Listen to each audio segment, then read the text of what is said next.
Hello hello साथीहरू, welcome back my mini blog. So म त्यही एउटा कुरा राख्न आएको होइन। योभन्दा पहिलाको भिडियोमा चाहिँ हामीले न्युरोहरू टिपेर ल्याएको तरकारीहरू देखाएको थिएँ। सो कतिजनाले चाहिँ पर्सनली मलाई मेसेज गर्नुभएको थियो कि ओहो बारीतिर न्युरो पाउँदो रहेछ, तपाईँहरूको त हाम्रो त जङ्गल खोज्न जानुपर्छ। प्लस मेरो आफ्नै मान्छेहरूले पनि भनिरहेको रहेछ कि बारीमा न्युरो पाउँछ भनेर। वेट वेट वेट गाइस, हाम्रो यता बारीतिर न्युरो पाउँदैन, हाम्रो पनि न्युरो खोज्न जानुपर्छ।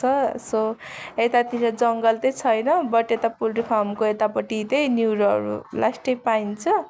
अनि सबैलाई मैले मेसेज गरेको अब रिप्लाई त दिन सकिँदैन।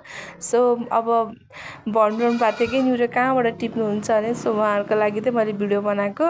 अब देख्न सक्नुहुन्छ हाम्रो चाहिँ न्युरो टिप्ने ठाउँ यही हो।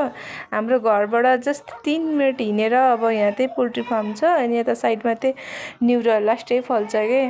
न्युरो टिप्ने गएको बुढाहरू पनि पुरै त चरा मार्न आएको रहेछन् के। फेरि बिदा हुने यहाँको बुढाहरू एकदम चकचके छ, चरा मार्ने कि के गर्ने हो गर्छन् होइन। तपाईँतिर चाहिँ गाउँको बुढाहरू कस्तो छ कमेन्ट गर्नु होला। हाम्रोतिर चाहिँ यस्तो छ, देख्न सक्नुहुन्छ न्युरो चाहिँ हामीले यसरी टिप्छौँ। तर हाम्रो घर परिवारलाई चाहिँ न्युरो एकदमै मनपर्छ। प्लस त्यो बुढाहरूलाई छोडेर प्रायः जस्तोले सबैले न्युरो खान्छ हाम्रो घरमा चाहिँ। अनि वान अफ द बेस्ट हो मेरो लागि चाहिँ न्युरोको तरकारी होइन। सो पहिला पहिला काठमाडौँ बस्दा चाहिँ न्युरोहरू धेरै किनेर खाइन्थ्यो।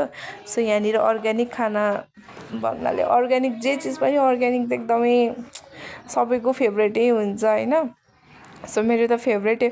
सो गाइस, गफ गर्दा गर्दा गर्दा तपाईँहरूले न्युरोको भिडियो पनि देख्न सक्नुभयो। सो यसरी नै तपाईँलाई मेरो भिडियो मनपर्छ भने चाहिँ लाइक कमेन्ट गर्न नबिर्सनु होला, माया सपोर्ट गर्न नबिर्सनु होला। र साथै गाइस, लास्ट एउटा कुरा है। सो सबैले मलाई यसरी चाहिँ मेसेज कल विदाउट पर्मिसन नगरिदिनु होला। सो मलाई त्यो चिज मन पर्दैन। सबैको आफ्नो एउटा प्राइभेसी भन्ने चिज हुन्छ। सो तपाईँलाई केही जिज्ञासा छ भने चाहिँ कमेन्ट गर्न सक्नुहुन्छ, त्यसको रिप्लाई सकेसम्म म अवश्य दिनेछु। र गाइस, अबको दिनभित्रमा चाहिँ म अब भिडियोहरू मेरो थोरै आउन सक्छ। अनि प्लस धेरैजनालाई मैले सायद कमेन्ट पनि गरिदिनु होला।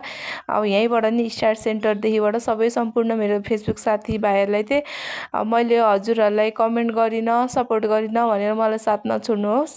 सकेसम्म टाइम मिलाएर चाहिँ हजुरहरूको भिडियोमा नि आउने छु र साथमा हजुरहरूलाई लाइक कमेन्ट गरेर सपोर्ट पनि गर्नेछु।